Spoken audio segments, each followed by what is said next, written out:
Hello children.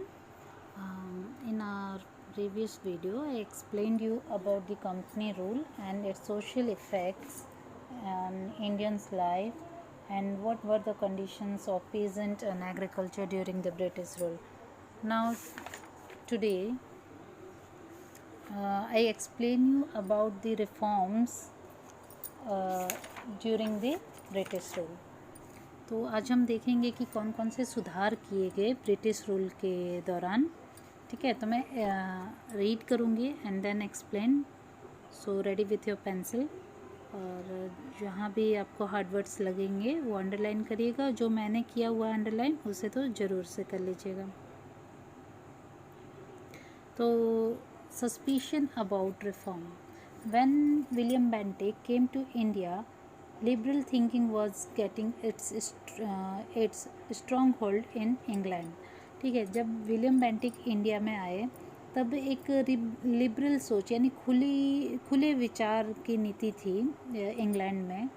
This way of thinking slowly reach India, और ऐसी ही सोच क्या आ गई, भारत में भी आ गई। The British rulers started taking interest in the lives of people of India। तो जो ब्रिटिश रूलर्स थे वो इंडियन जो लोग थे उनके अंदर इंटरेस्ट लेना they started taking interest in lives of Indian people। Okay, Lord William Bentinck became quite popular in India by introducing few beneficial reforms। तो लॉर्ड विलियम बेंटिक जो थे उन्होंने कुछ सुधार किए भारत में। ठीक है, तो वो सुधार किए जिस वजह से वो भारत में क्या हो गए, पॉपुलर हो गए। During his time Indians started getting jobs in company administration. तो विलियम बेंटिक के समय जो इंडियंस थे उनको कंपनी में क्या मिलने लगी, जॉब मिलने लगी। Indians were allowed to use their mother tongue in the court of law. Now William Bentinck allowed to use mother tongue in the court. Okay, तो इंडियंस को ये अलाउ किया गया कि you can use your mother tongue. तो वो लोगों को बहुत अच्छी एक राहत मिली। Raja Ram Mohan Roy and other social reformers were constantly making effort to stop the evil practice of sati. तो एक जो सती प्रथा की एक जो कुरीति चल रही थी, इस रीति को बंद करने में राजा राम मोहन रॉय ने एक कदम उठाया, और उनके ही साथ साथ और भी कुछ समाज सुधारक थे जिन्होंने इसमें अपना योगदान दिया। Bentinck agree to these efforts and pass a law in 1829 to ban the practice of Sati.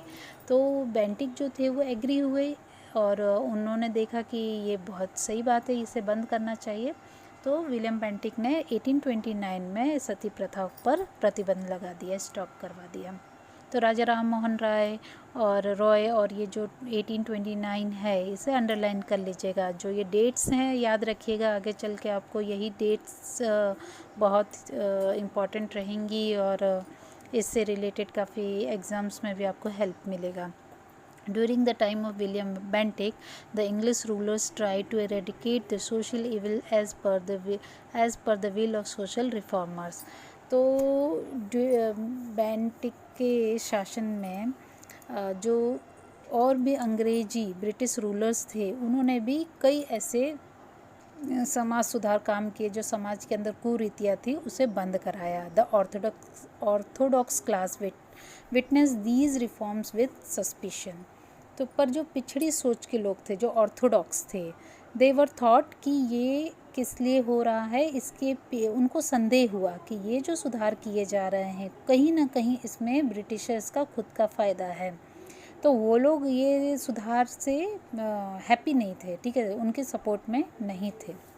The company had passed a resolution to spend 1 lakh rupees every year on education, but it was not implemented। ठीक है, company ने एक rule पास किया कि हर साल 1 लाख रुपए education पे खर्च किया जाएगा, बट ये लागू नहीं हो पाया। Finally an education committee was form during the time of Bentinck के ही शासनकाल में एक कमेटी बनाई गई, education committee formed. In the year 1834, Lord Macaulay thought of introducing English education in India. तो मैकॉले जो थे, उन्होंने लॉर्ड मैकॉले 1834 में उन्होंने इंग्लिश एजुकेशन को इंट्रोड्यूस किया भारत में। However, the educational method advocated by Macaulay could not benefit the youth. Okay, this English education is not beneficial for youth at that time. तो जो युवा पीढ़ी थी उनको कोई सहायता नहीं थी इसे इंग्लिश एजुकेशन से। Indian lost the advantage of acquiring the ancient knowledge and skill developed by there ancestors. तो एंसेस्टर्स के द्वारा, पूर्वजों के द्वारा जो एक ज्ञान दिया जाता था उसे भी अर्जित नहीं कर पाए। एक्वायरिंग मीन्स लेना, अर्जित करना, तो वो भी यूथ को नहीं मिल पाया। The method of British education system was opposed by a number of intellectual, and Mahatma Gandhi called it as to give millions a knowledge of English is to enslave them।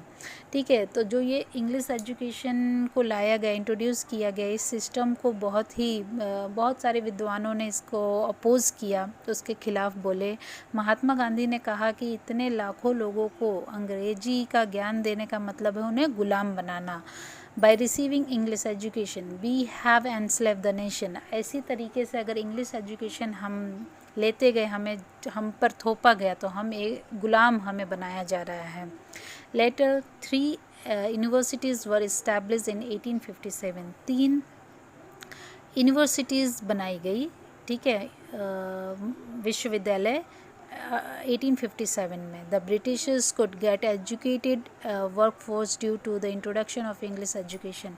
अब जिन लोगों को English education आ रहा था उनकी एक team बनाई गई और उन्हें जॉब में लिया जाने लगा। Along side it also develop nationalistic thinking among the educated Indians. ठीक है, तो इस तरीके से उन्हें जॉब भी मिलने लगी और एक राष्ट्रीयता की भावना भी उत्पन्न हो गई युवा पीढ़ी के अंदर। Many machines were invented to facilitate the industries, transport and communication. ठीक है, बहुत सारी मशीनों का खोज की गई, इन्वेंट किया गया ताकि इंडस्ट्रीज़ को सपोर्ट हो सके, ट्रांसपोर्ट को सपोर्ट हो सके, कम्युनिकेशन को सपोर्ट हो सके। Considering the convenience in running administration and strategic importance for the military, the Britishers introduced the railway in India। तो इन सभी को कन्वीनियंस देते हुए स्ट्रेटेजिक उन लोगों ने मिलिट्री को सपोर्ट हो इसलिए रेलवे को इन्वेंट किया, रेलवे इंट्रोड्यूस किया इंडिया में।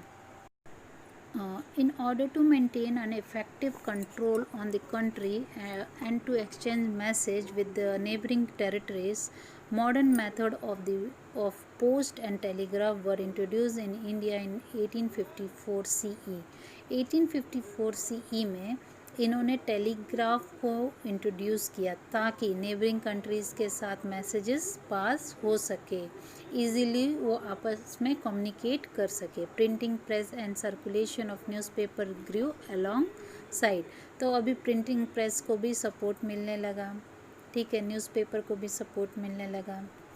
These reforms were actually for the convenience of British rule in India, but it turned out to be blessing in disguise for the growth of nationalism in India।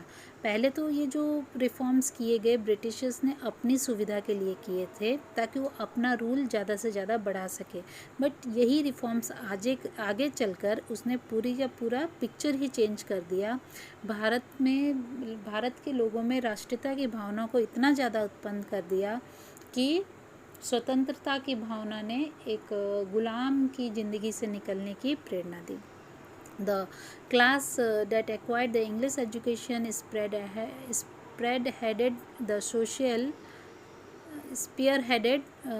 the social reform and nationalism in India, since they were more familiar with the contemporary development in the world around।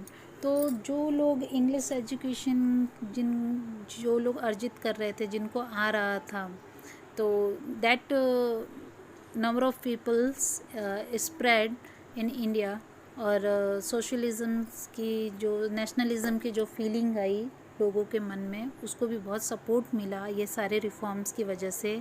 And they were also familiar with the development की देश विदेश में क्या हो रहा है, उससे भी वो लोग काफ़ी फैमिलियर हो गए। The post and telegraph brought people closer, और ये जो पोस्ट और टेलीग्राफ चलाए गए इससे लोग और आपस में करीब आते चले गए। तो इससे भारत को एक बहुत अच्छा सपोर्ट मिला इन सभी रिफॉर्म्स की वजह से, जिसे हम ये भी कह सकते हैं कि इन रिफॉर्म्स की वजह से ही लोगों में काफ़ी डेवलपमेंट आई और एक राष्ट्रीयता की भावना आई, और जिस वजह से आज हम एक आज़ाद की ज़िंदगी जी रहे हैं। तो आई होप कि आप लोग अच्छे से चैप्टर समझ गए होंगे। यहाँ पे हमारे चैप्टर कंप्लीट होता है। Thank you.